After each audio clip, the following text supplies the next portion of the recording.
Bonjour, je suis Isman Soukaina Diop. Je suis docteur en psychologie clinique. Aujourd'hui, je suis là pour vous parler de Tamzi. Tamzi, c'est mon outil psychosocial de tradition orale africaine.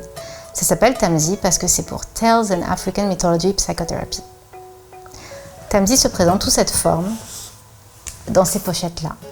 Et il s'agit d'un outil psychosocial qui peut être utilisé dans différents environnements liés à la santé mentale. Alors, qu'est-ce que c'est que la santé mentale ? La santé mentale, c'est la faculté que tout un chacun a de pouvoir vivre en équilibre avec son environnement et avec les personnes autour de lui. Et il est très difficile de pouvoir maintenir une santé mentale dans un environnement qui est difficile.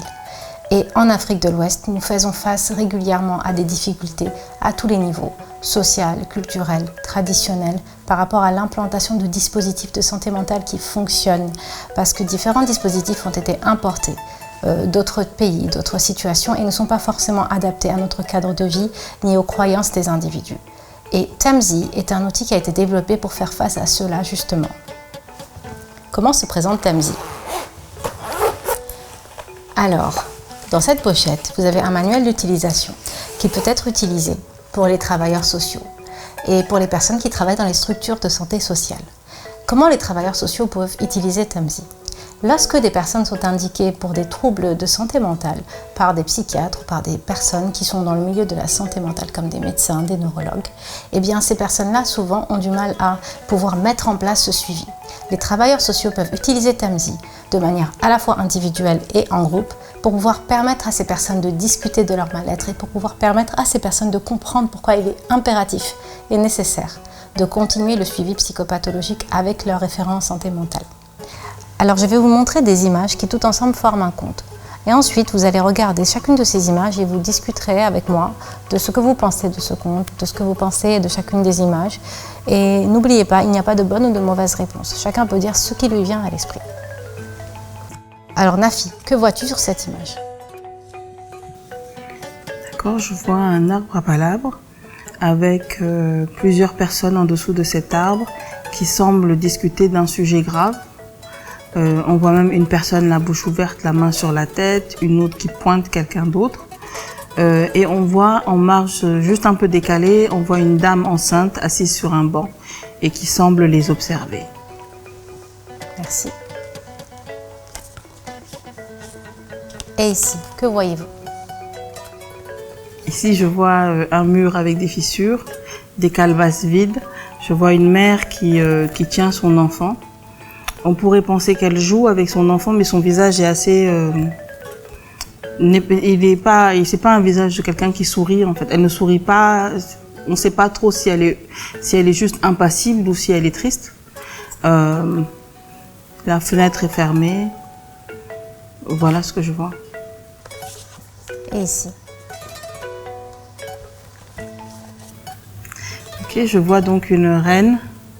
Ça semble être une reine puisqu'on voit une couronne, un sceptre, et elle a tout en bas, enfin juste à ses pieds, cette femme qui semble la vénérer. On voit un tapis rouge, elle est sur un trône doré. C'est une image qui fait ressortir beaucoup l'or en fait et l'opulence. Image suivante. Alors ici, on voit une scène qui se passe sous l'arbre à palabres dans un village. Un regroupement des habitants, essentiellement des hommes, et on voit une femme assise, enceinte, en aparté.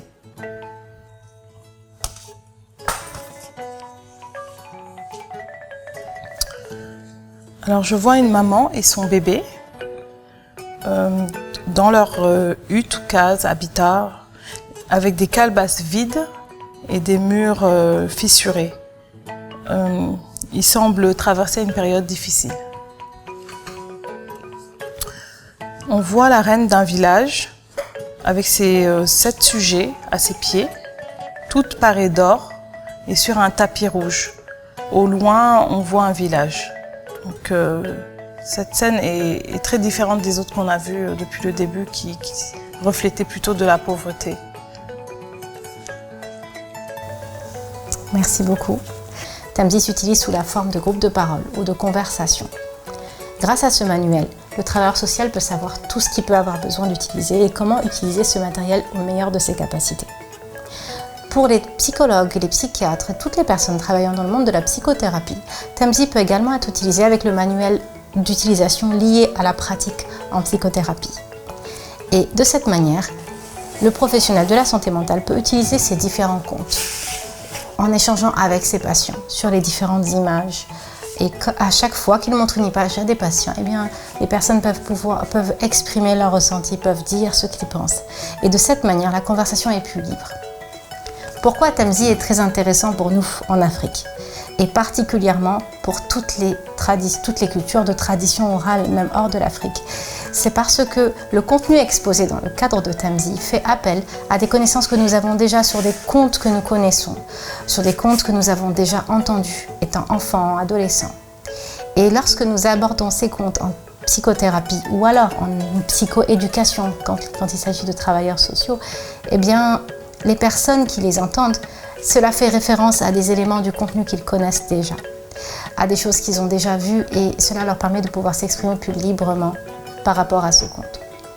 De plus, étant un outil projectif, eh bien, Tamzi a la capacité de nous faire nous éloigner du sujet difficile que nous sommes venus aborder chez le professionnel et pouvoir aller au gré de ces idées sous la forme d'associations libres comme le fait la psychothérapie, pour pouvoir s'exprimer au sujet d'un problème ou d'une situation ou même d'une idée. Comment avoir accès à une formation dans le cadre de Tamzi?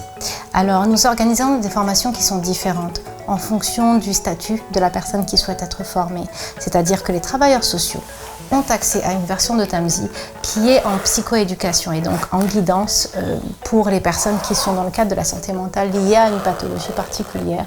Et les travailleurs sociaux travaillent surtout dans la guidance des familles, des sujets, pour pouvoir leur permettre d'avoir accès le mieux possible aux structures de santé mentale et pour pouvoir éviter au maximum qu'ils finissent par sortir de leur suivi.